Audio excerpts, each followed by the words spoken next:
You walked out of the locker room the other day and kind of gave an endorsement to Ronnie Bell, and then he talked about how you've been a mentor to him. What has your relationship been like with him?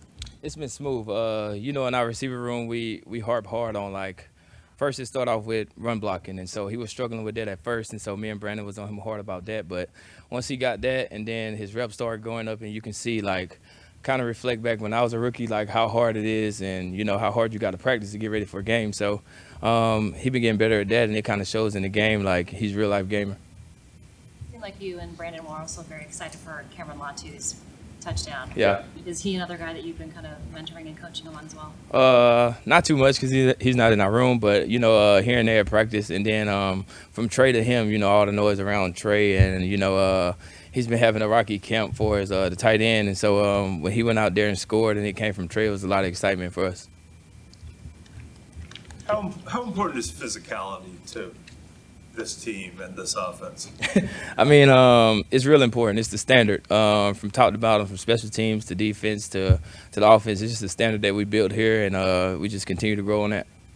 Kind of surprised us last time you were here when you had a pretty harsh self-assessment of the way you played last year. I think more harsh than your coaches had or any of us had. I'm just curious if you've been able to see yourself ascending throughout camp. You had another really good day today, it appeared. Kind of was hard on myself after that meeting with Kyle, but what I'm saying, took that into the offseason and drug it on to camp, and day in and day out, I just harp on getting better every day. You had a really a lot of action on that first drive on Saturday. How did you feel breaking tackles, at the lighter weight versus what you've been in the past, where obviously that weight kind of helped you in that regard? Yeah, I think it's like a little more to my step, like for it's like a little more speed, so it's a little bit more power. But overall, it felt good to get out there. Get a couple plays under my belt to get ready for the season. Deebo, do you feel more of a responsibility now? You've been here for years. You're better in that room. More responsibility as a leader to the younger guy. But I'm more so like I talk to Kyle about this a lot. Like I'm not a guy like a rah-rah type of guy. I'm kind of guy that like lead by example. So I mean, kind of keep it calm, not too hard on everybody. But at the end of the day, we know we got a job and we got to get it done. Deebo, you're leaner and quicker this year. Where do you see that benefiting you the most out on the field? For stamina and be able to go longer. Because I was usually going 1-2 plays and then come out. But the durability and like the wind that I've built and the capacity that I've built to keep going. Do you want to be out there every single offensive play? Oh, of course. But not long after Brock took over last year, you had the injury, and then you came back and had some success in the playoffs. But how do you feel like you guys are kind of getting chemistry? It seemed like today you're starting to get on the same page. I feel like the more time you put in, the more plays you get in, the more time you're in the huddle with everybody. I feel like it's a chemistry built like throughout the whole offense, not just me, but from Brandon to Kittle to all the other guys that touch the ball, and even like. Starting with the O-linemen because you can't do anything without them. Last year, at this time last year, were you like, oh, geez, Brock Purdy's might be pretty good? Did you even like pay attention to him in practice? Kind of like I said last year. It's kind of like I can go back to the preseason Houston game where he kind of made a couple plays and like you kind of see that he wasn't scared of the big moment. And then when he got his chance, he wasn't scared then. So it just it was kind of shocking to see how good and how well he was playing with like no practice and like stuff with the ones and the twos, but just to come in and be level headed and been able to get the job done. So before the preseason game against Houston, you're like, who is this guy? Yeah, probably. All right. Thank you.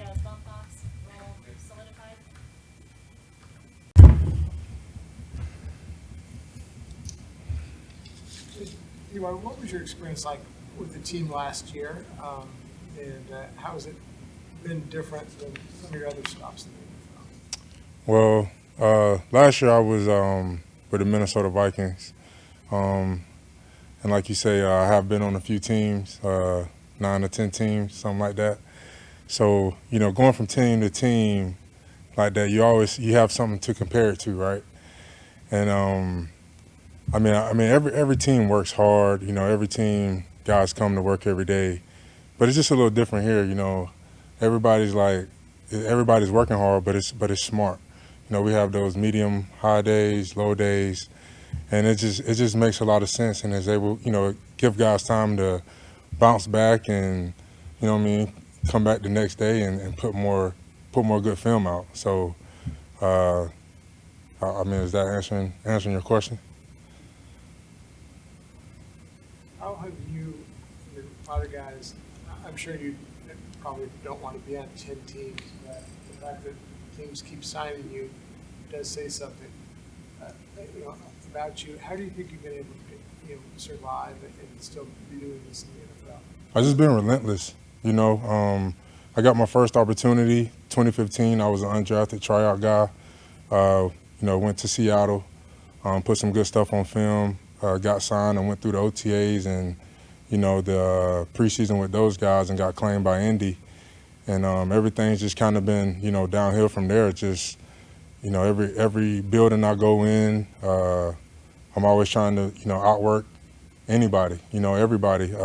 Just kind of going back to the day that I did get undrafted, that call, I remember telling my grandmother and my mom that, I would not be outworked.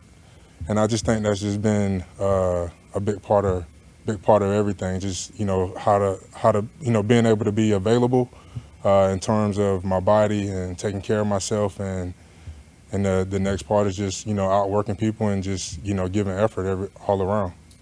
Some of the guys like Klee and Austin Bryant have both said, coming here is like the dream place for a defensive lineman because you don't have to think, you just go. And Right. you've played at a lot of places. What do you think? Yeah, 100%. I mean, it's like controlled chaos. I like to say, just because like a lot of people see us and they think that we're just like running up the field, but we're really not. Like you really have to be more in tune with your technique in this defense because you are getting off the ball and you are making contact, but you still got to control your gap.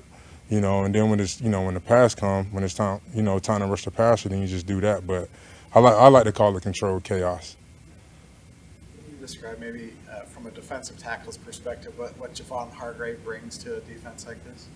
I mean, Grave. I actually played with Grave in 2020 in Philly, so I know Grave.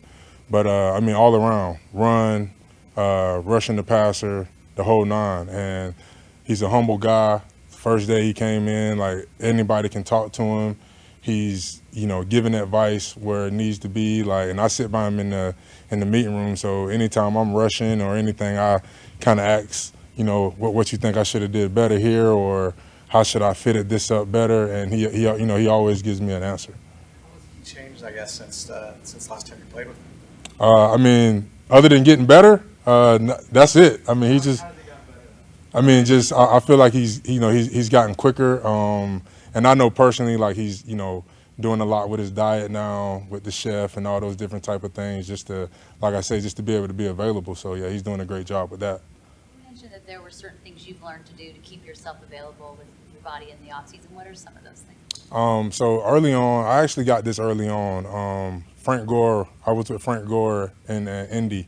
And he was big and put me on like massages. And then I had Vontae Davis to the other side of me about like yoga and stuff like that. So like I was doing all this stuff like my first year in the league, not really knowing what I was doing, but my old heads was like, hey man, you need to do this, you need to do this. So I was just trying to check it out and then just, play around with it to see what fits me. So, just making sure that you're getting your massages, how you're working out, make sure you're working out efficiently during the off season because, you don't really have people there.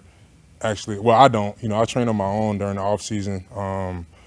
So just making sure I'm putting my body in the best situation possible.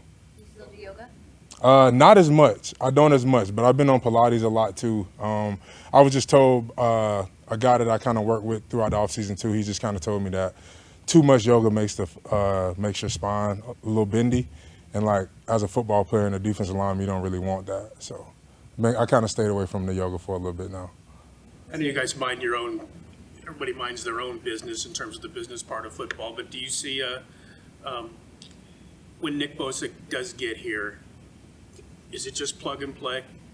With Bosa? Yeah. Yeah, man. So once I got here last year, just seeing how guys work, and man, Bosa's top of the top from how he trains to how he eats to how he go about practice.